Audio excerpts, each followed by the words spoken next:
Doctor ने दवा लिख दी है, किसी से कह देता हूं ले आएगा। तुम्हारा शुक्रिया हर चीज के लिए। इतनी बातों के बावजूद सबिहा साहिबा का ख्याल रखना बहुत शाइस्ता रवैया है। यही करता मैं, ये सबिहा के लिए खास नहीं है। मैं सूप बना लाती हूँ। यही मेरी बात सुनो, मैं उस पर भरोसा नहीं करता दिलान। मैं कई बार कह चुका हूं, उस औरत का माजी बहुत तारीक है। शुरू से ही वो हमसे कुछ छुपा रही है। तुम्हें भी उस औरत से दूर रहना चाहिए।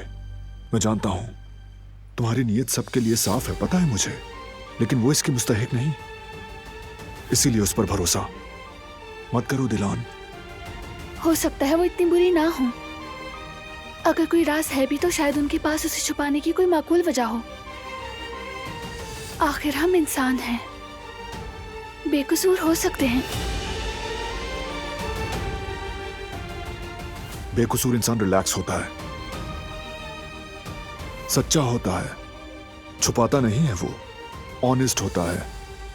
और अगर कोई कसूरवार हो तो वही चीजें छुपाया करता है दिलान। आखिरी बार कह रहा हूं, वो औरत काबिल एतमाद नहीं है, तुम्हें नुकसान पहुंचा सकती है। जैसे ही ठीक हो उसे उसके घर भेज देंगे। मैं अब उसे तुम्हारे पास नहीं देखना चाहता।